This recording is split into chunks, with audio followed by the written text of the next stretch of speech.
Yo, what's up YouTube? This is Marty McFly and I'm coming to you guys with another review. So today I'm not gonna do necessarily a review of one shoe. Today I'm gonna actually show you guys a shoe that just recently dropped, which is the Fire Red Force, the 2020 drop, or quote unquote the shock drop that came from sneakers. And today I'm gonna be doing a comparison that I haven't seen on YouTube yet.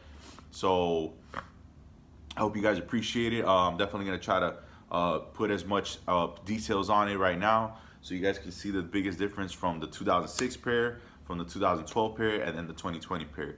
So with that being said, I'm gonna go right into it. So first, I'm gonna bring you guys a box. As you guys can see right here, this is the 2012 pair. It's crazy that in that year the retros used to retail for 160, and then as you can see, this is the 2020. So right now, off rip, you guys can see there's differences. The first major difference, aside from the size, don't compare the size of the boxes because this is size 11.5, this is size 11.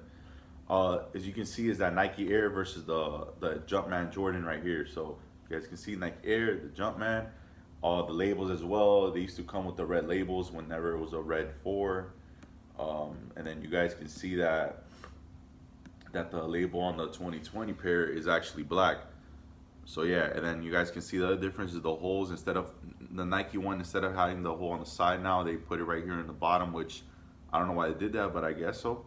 And then they put it then here on the 2012 pair, they have it right here on the side with a hole.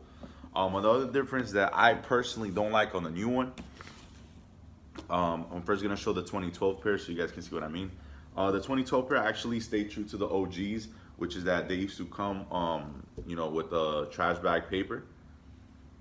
Personally, I actually like that look better versus the 2020 pair, which is that, as you guys can see, it actually now come with that cement print paper. As you guys can see, it has like a bunch of splatters on it. It looks like the white cements.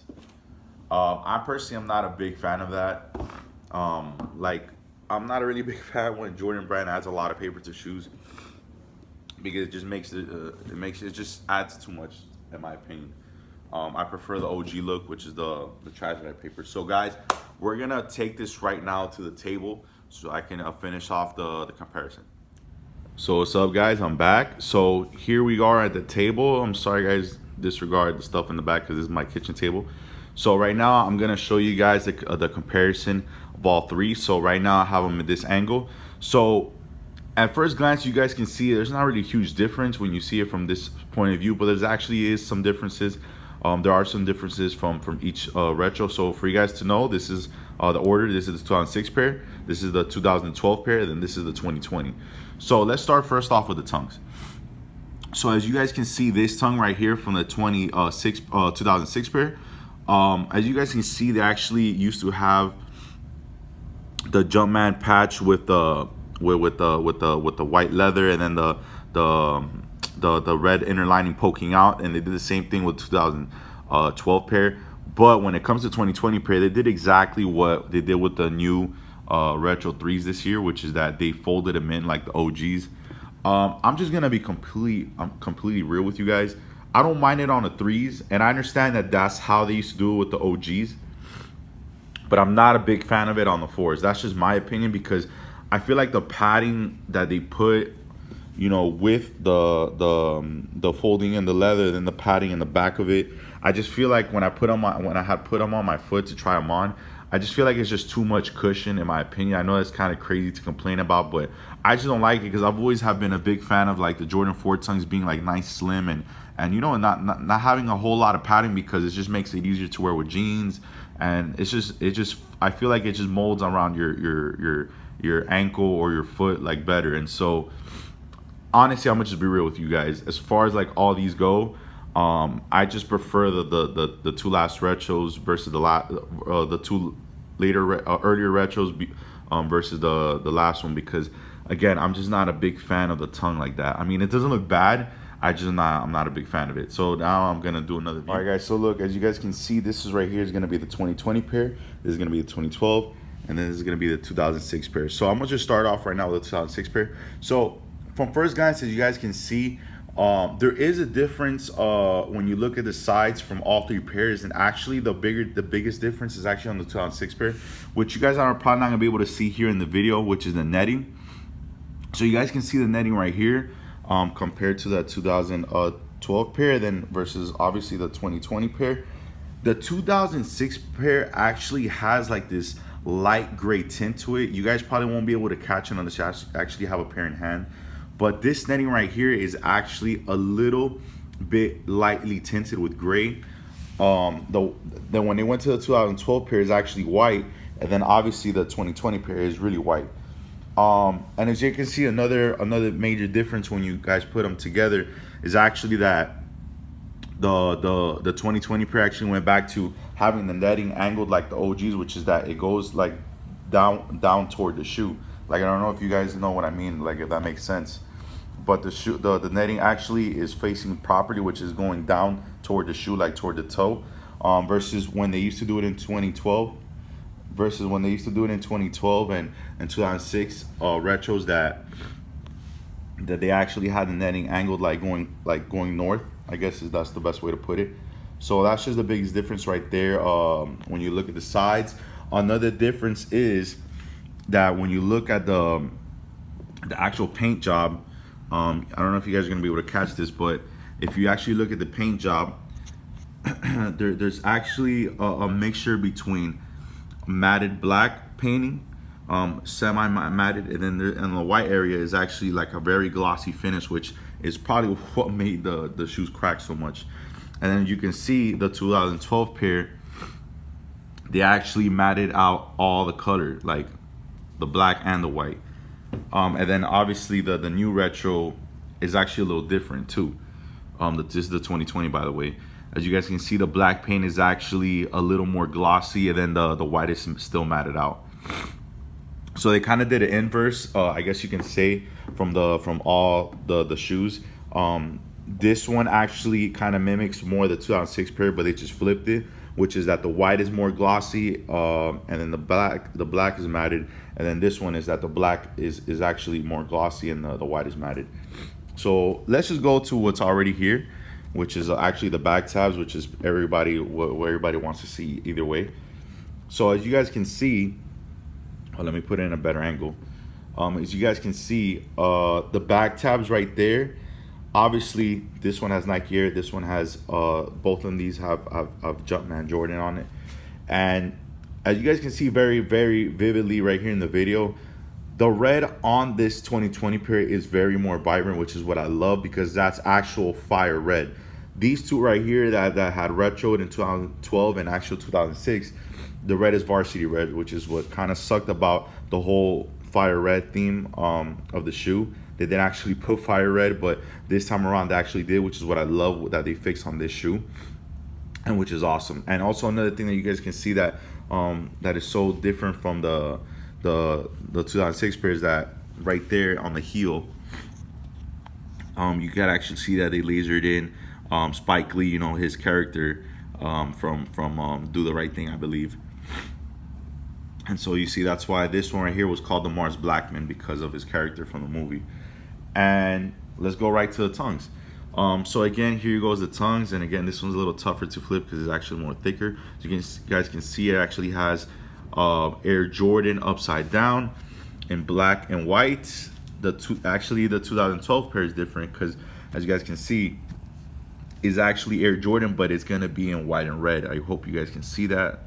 There you go. And then the 2006 pair actually has a black and white Air Jordan. So as you guys can see, the 2020 pair and the 2006 pair actually are more similar. They have the exact same tag.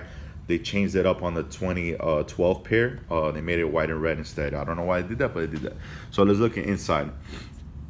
Inside the shoe, hopefully you guys can see. Oh, I'm so sorry, guys. I don't know if you guys, yeah, you guys can see that. There's a varsity red Jumpman in there. I'm sorry, that's the best I'm gonna be able to do. There's a varsity red inside, Jumpman inside with a black. Then inside this one is the same thing. Sorry, guys, hold up. Right there. Sorry, guys, this is the best I'm gonna be able to do. There's a varsity red Jumpman with a black inside as well. And then with a 2020 pair, Sorry guys, man, I don't know why these laces are all up in the way. Hold up.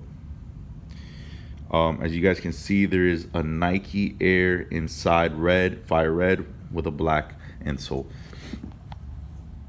Now, I'm just gonna compare a side view on this area of the video, which is gonna be the actual quote-unquote fire red. So as you guys can already know, like I told you earlier, on the back tabs, if you guys can see right now, I have them sided toward an angle so you guys can see the light hitting the reds.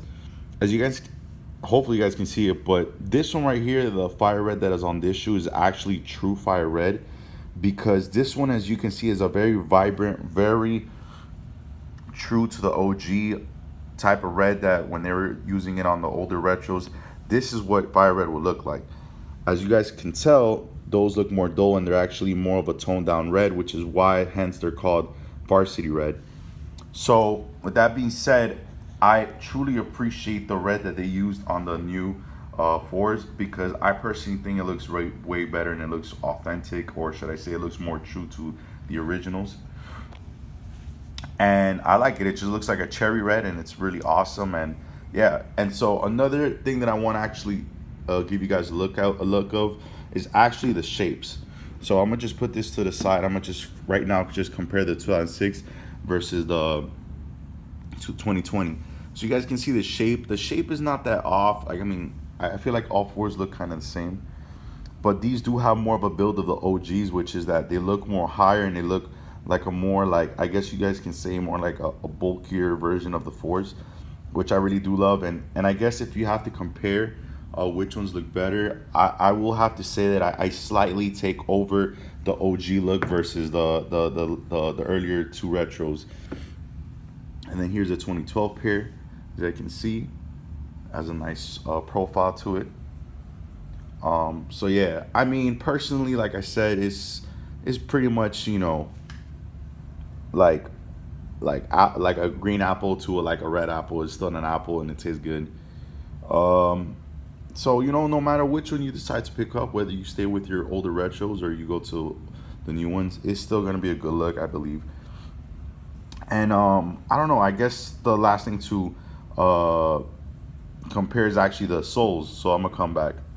So guys, here we go with the soles. And so as you guys can see, there's a clear difference from the 2020 pair.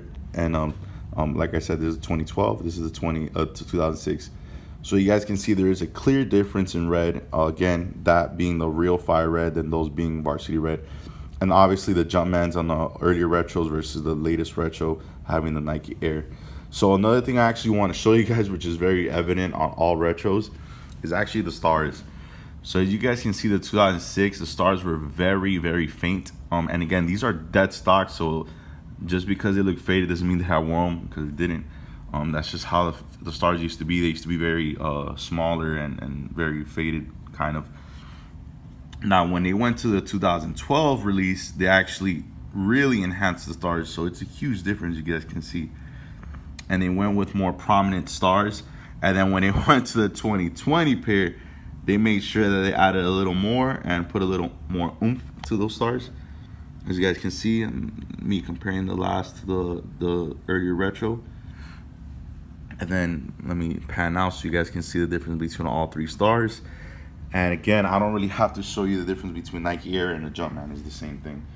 Pretty much the 2020 pair and the 2012 pair are pretty much, you know, it's night and day. Same thing with 2006. But the 2006 and 2012 pair, they're very comparable. They look pretty much the same, except for the stars.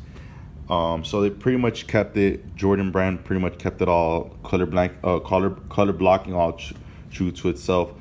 Now another difference that I'm noticing actually is the grays. So from what I remember, I believe that this pair right here is tech gray, and then everything else here, I believe from the older retros, is like gray cement or something like that. The biggest difference of the grays is actually going to be in the 2020 pair. You're probably not gonna be able to see it with my camera quality, but as you guys can see, the 2006 pair is more like a real gray. This one looks like it just was a little tiny more like a little touch of brown, and then this one's more like a ceramic. So this tech gray is actually, to me, more like a ceramic color in my opinion. and that's pretty much the difference. But it's not even that noticeable because when you wear each shoe, when they get dirty, it's gonna pretty much look the same. So with that being said, guys, let me just get back into it. So guys, right now I'm back to my couch, and I just want to give, I guess, my final thoughts of the latest release of the 2020 Fire Red 4s.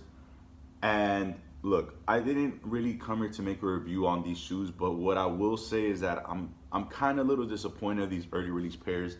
Maybe, who knows, maybe when they release on Black Friday, they're gonna be different. But a lot of creases came on my pairs, both pairs actually. This is the right shoe, and then the left shoe is actually worse because it has like a deeper crease on it. Looks like someone like straight up like was balling with these shoes before they actually took them out the factory. And there's a lot of flaws, like as you guys can see on the tongue. It's very lopsided. Even if I try to fix it, it's gonna go right back. So there was a lot of flaws on these 2020 pairs, as you guys have been seeing your favorite YouTubers. A lot of them has been pretty much saying the same thing, and it's true. And I understand. Look, I'm not here trying to complain about like the shoes being perfect, but when you're spending $200 and plus, because there's gonna be some people that are gonna have to buy it off the resale market. When you're paying for a pair of shoes for 200 plus, it's not a good look when a brand literally gives you quality like this. Like the quality that is on these shoes, I'm not saying necessarily, I'm saying it wrong, not the quality, but the craftsmanship. Because the quality of the leather, I'm gonna be honest with you guys, that's something I forgot to mention. Has been the best leather they've used on the Jordan 4s, the Fire Reds, my fault. As far as all the Fire Red retros, I don't know how the OGs feel like because I've never had OGs, but from all the Fire Red 4s that have come out, this definitely has the best leather I've ever felt on the Jordan 4 Fire Reds, on the 2020 pair I'm talking about. But the craftsmanship is just horrible, man. Like I'm telling you, these are like B grades, and that's one thing I was really upset about with this shock drop release, is how much Jordan Brand didn't care how the shoes look like. I even saw people saying that their boxes came in beat up, and the UPS box or whatever box they used from Nike wasn't even crushed. So imagine the actual factory let go a lot of boxes that were beat up. And yeah, I don't know, guys. I just will tell you guys that on release day, definitely check every pair. And remember, guys, you are the one spending the $200. The only reason why I'm staying with my pair is because obviously I need it for review purposes. And whatever, it is what it is, and I'm just gonna stay with these. I'm most likely just gonna beat them up to crap. I'm gonna just wear them as much as I can before they come out on Black Friday. And so that's why, guys, I would tell you that please do your due diligence of actually going out there and checking every pair. For those that are gonna buy online, man, I feel bad for you. I'm pretty sure these are probably gonna be one of Nike's or Jordan Brand's most returned shoes in a while. I really can see a lot of people returning their pairs, because I'm telling you guys, from the pairs that I got, I can't show you the other pair right now because it's in my room, but there's just a lot of flaws on these 2020 releases. And don't get me wrong, the shoe still looks beautiful. Like if you just look at it from the side without me showing you the flaws, it looks beautiful. And obviously that back, man, that booty right there looks crazy good. But there is a lot of flaws. There's a lot of paint flaws. Like on this one, I don't know if you're gonna be able to see, but it looks like someone spread glue all over through my paint. And yeah, man, there's just a lot of mistakes on these shoes, man. And I understand. Look, I'm saying again, I'm not here trying to say that Jordan Brand has to give us perfect shoes, but again, when a consumer is paying $200, they expect the closest thing to perfection. I'm not expecting perfection, but I'm expecting something close to it. You know, and so that's all I'm gonna say. I guess that's my final thoughts, guys. I'm definitely gonna still try to get 2 more pairs on release day, because again, bro, with 4s, I have to get 3 pairs, bro. So with that being said, guys, that's what I wanted to say on the issue. Again, I'm gonna give you guys one more view of all 3 shoes, and these are all 3 shoes. And yeah, man, so I hope you guys enjoyed the video. So with that being said, always remember to keep the main thing. This has been your boy Martin McFly, and we out.